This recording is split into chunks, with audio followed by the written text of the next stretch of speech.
السلام عليكم. لا تنسوا الاعجاب بالفيديو والاشتراك في القناة تشجيعا لنا لنستمر بنشر المزيد إن شاء الله.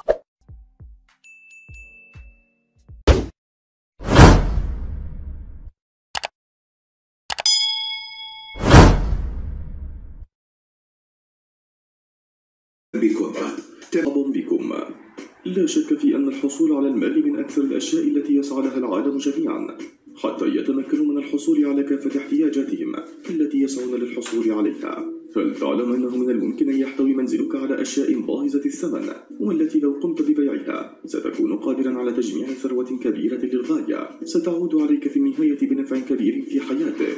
ونحن هنا اليوم سنخبرك ببعض من هذه الأدوات، ولكن أولا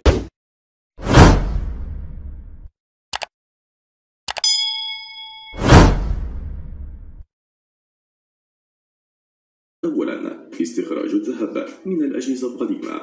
هل تعلم أن أجهزتك الإلكترونية القديمة مثل الكمبيوتر والهاتف المحمول يمكن أن يجلب لك الكثير من الأموال؟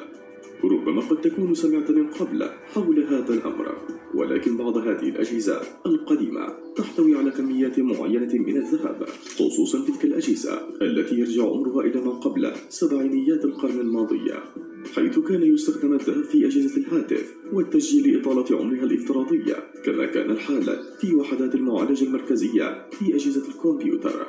ولكن في عام 1998 توقفت شركة إنتل عن استخدام الذهب في المعالج الخاص بها. أما عن طريقة استخلاص هذا الذهب فهي ليست بالأمر السهل. حتى تجمع مبلغا مربحا من عملية استخلاص الذهب من هذه الأشياء لابد من تجميع كميات كبيرة من هذه الأجهزة القديمة. يتم ذلك عن طريق استخدام مواد كيميائية لا يعرف طريقة التعامل معها إلا المتخصصون في هذا الأمر. ومن الجدير بالذكر أن هناك العديد من الشركات المتخصصة في استخراج الذهب من الأجهزة الإلكترونية والتي يمكنك أن ترسل أجهزتك القديمة إليها. ثانيا، ألعاب الفيديو القديمة. مثل هذه الأشياء لو كنت تملكها في منزلك فهي بمثابة ثروة كبيرة ستمكنك من الحصول على كميات من المال تساعدك في إنجاز العديد من المهام والتي تسعى لتحقيقها. فمثل هذه الأشياء القديمة لو كانت أصلية سيتم بيعها بقرابة $600، حتى أنه ذات مرة تم بيع هذه الألعاب مقابل $100,000 للعبة سوبر ماريو النسخة الأصلية. لذا لو كانت بحوزتك أي من هذه الأشياء يمكنك بيعها بسعر مادي كبير وتستفيد منها. ثالثا، أدوات المطبخ النحاسية. يعد النحاس واحدا من المعادن الهامة التي تدخل في صناعات كثيرة، حتى أنه في جنوب إفريقيا تشتهر عمليات سرقة النحاس وبيعها بسعر كبير. ذات مرة تم القبض على 8 أشخاص نتيجة لقيامهم بسرقة كميات كبيرة من النحاس. ومثل هذه الأدوات الخاصة بالمطبخ المصنوعة من النحاس توجد في بعض البيوت والمطاعم والمقاهي الفريدة من نوعها، وهي تشكل ثروة كبيرة للغاية، حتى أن سعر الأداة الواحدة فقط يمكن أن يتراوح ما بين $50 إلى $100. لذا لو كنت تملك أي من هذه الأدوات قم ببيعها وستجمع قدرا كبيرا من الأموال. رابعا، عبوات العطور. الكثير من الناس لا يهتم أبدا بعبوات العطور حينما ينتهي من استخدامها. هذا ما يجعلنا نهمل العبوات بالرغم من أنها تعتبر هامة للغاية، حيث أنه بمجرد أن ينتهي العطر تصبح العبوة هامة للغاية بحيث يمكنك استخدامها من جديد. هناك ماركة عطور تعرف باسم لالي. هذه الماركة تصنع عبوات العطور الخاصة بها من الكريستال، مما يعني أنها هامة للغاية وذات سعر كبير. لذا لو كان بحوزتك بعضا من هذه العبوات قم ببيعها وستأخذ مقابلها كمية أموال جيدة. خامسا، العملات القديمة. من المؤكد أنك كنت تحرص على جمع بعض من العملات القديمة، ولكن هل كنت تعلم أن هذه العملات تشكل ثروة كبيرة؟ بعض من هذه العملات يتم صنعها من النحاس والتي تعطيها قيمة أكبر من قيمتها التي يتم استعمالها في عمليات البيع والشراء. لهذا لو كانت لديك بعض من العملات القديمة أو توجد عند جدك أو جدتك قم بجمعهم ومن ثم بيعهم، وسوف تحصل على مبلغ مقابل هذه العملات التي لم يعد لها أي فائدة. سادسا، شارات الكشافة.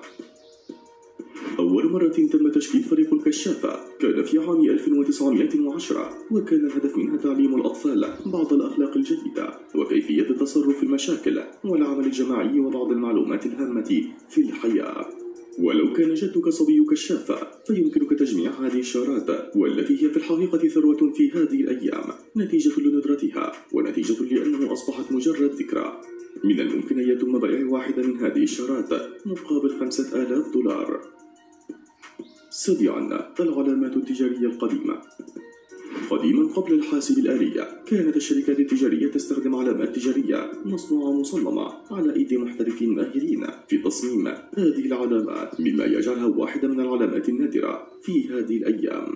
فلو كانت بحوزتك أي من هذه العلامات القديمة فيمكنك الآن أن تقوم ببيعها مقابل سعر جيد. 8. النسخة الأولى من الكتاب.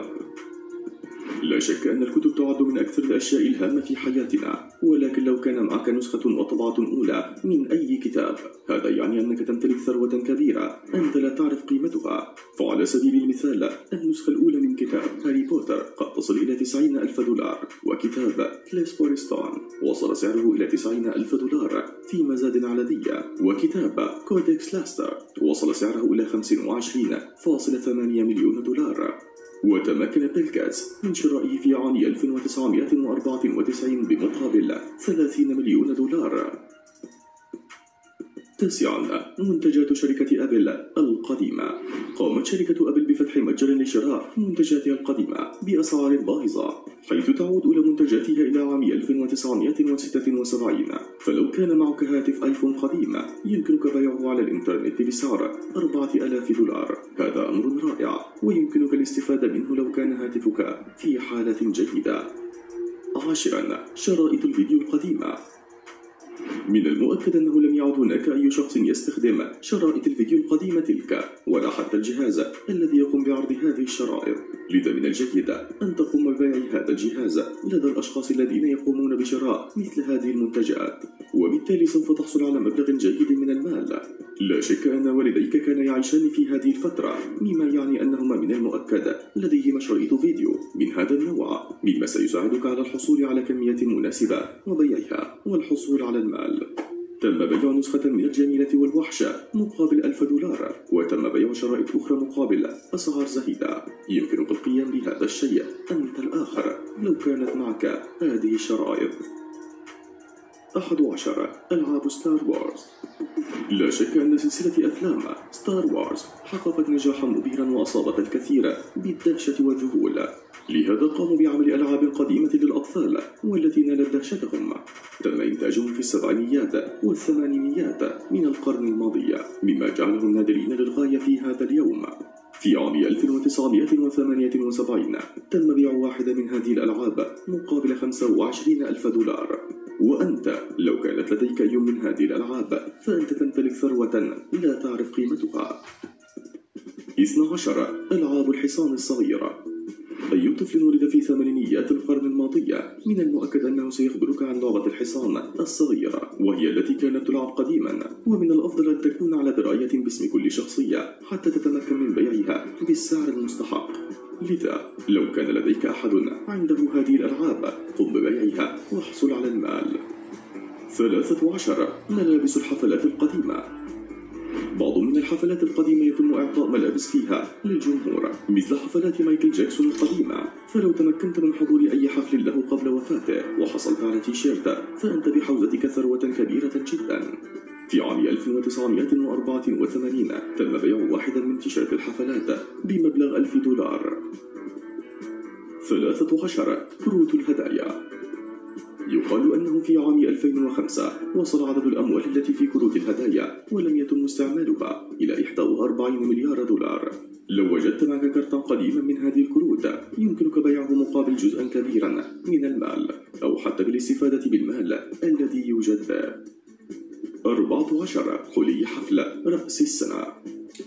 يمكنك بيع هذه الحلية التي تستخدم كل سنة مقابل $18,000، مما يعني أن كل هذه الحلية التي لا تستخدمها تعتبر ثروة كبيرة جدا وأنت لا تدرك هذا الشيء. فلو كانت الشجرة قديما في السبعينيات والثمانينيات فمن المؤكد أن سعرها سيكون باهظ الثمن.